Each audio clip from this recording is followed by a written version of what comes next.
In Mozambique, the army of Frelimo had also made progress, with thousands of young men and women committed to the struggle. But like other nationalist movements in periods of great tension, Frelimo had to overcome internal divisions in the leadership. It was in 1968 that Frelimo, Mozambique's liberation movement, held a crucially important congress in a liberated zone of the Mozambican province of Niassa, north of where I am now. I was the only European to have been invited and to be present, and for days I listened to the delegates, some 150 of them, as they hammered out their policies. A minority was for trying to negotiate a compromise with the Portuguese. But the majority argued that any compromise would be bound to spell defeat and disaster for the whole movement and its aims. The majority view prevailed. Events had shown that no compromise was possible. Within a few months, Frelimo's first president, Eduardo Mondlane, was assassinated by Portuguese agents. But into his place stepped his closest supporter, the Frelimo commander, Samora Machel. A nossa guerra era popular, não?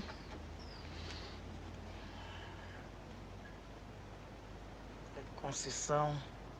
Primeiro é preciso ter uma concessão clara, política. Uma concessão clara, política.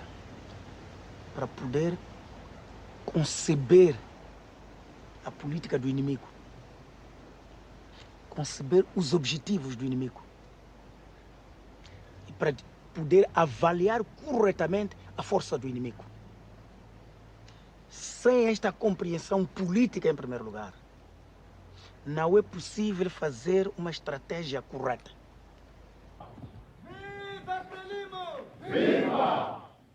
For Samora, the starting point of analysis was always political, but he quickly revealed himself to be a first-rate commander in the field and a brilliant strategist. Definimos Tete como o ponto central, a província vital para o desenvolvimento da luta de libertação de Moçambique. Considerávamos Tete o dorso do camelo, entende? O dorso do camelo. Camel's back. Dorso de camelo. É ali o ponto decisivo, o ponto nevrálgico. Então definimos o Tete. E é assim que nós fizemos o documento em 1970.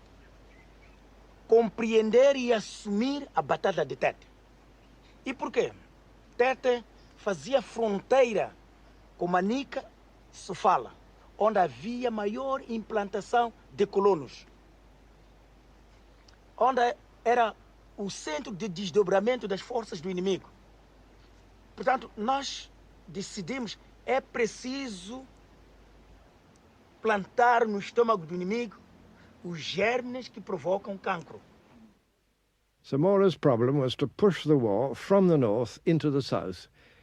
His forces in the liberated zones faced the solid bulk of the Portuguese army, barring the way. So, by way of a new supply line, he thrust guerrilla units south through the province of Tete, cutting into the enemy's communications. É como que luta de boxe, não? É? A esquerda sempre prepara condições, não é verdade? Mas a direita para ser demolidor. Entende, Bezzi? A direita conservada como demolidor. E é assim que nós infiltramos as nossas forças, atravessar o Zambeze, abrir a frente de Manica e Sofala e operar a retaguarda do inimigo, para não ter a logística. Era preciso destruir a logística do inimigo, a retaguarda do inimigo, nas linhas interiores do inimigo.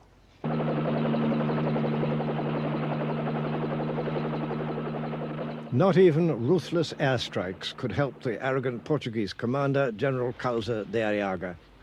He told his officers that the black people are the least intelligent of all the peoples in the world and could never win the war.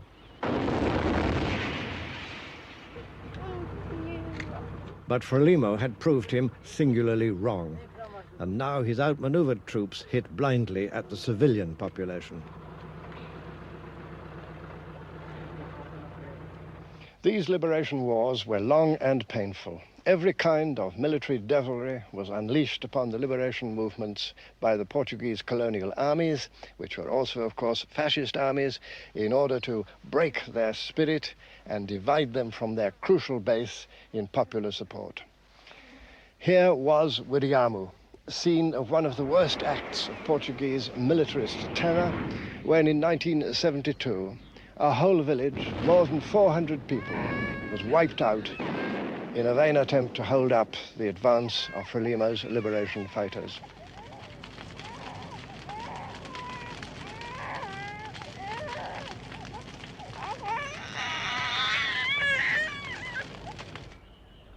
This empty place today is a grim reminder of the price that had to be paid to end the enormities of colonial rule.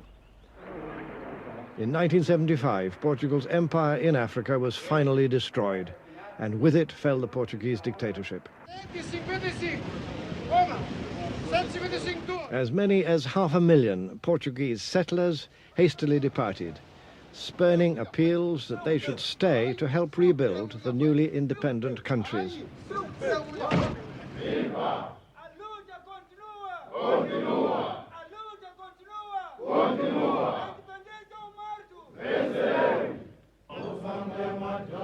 A colossal pile of wrecked military transport was left to mark the graveyard of the Portuguese war machine. Nothing anywhere, perhaps, could better illustrate the waste and futility of these Portuguese wars, fought so long and hard against every pleading of good sense, and at such a cost to the people of Portugal as well as to peoples in Africa.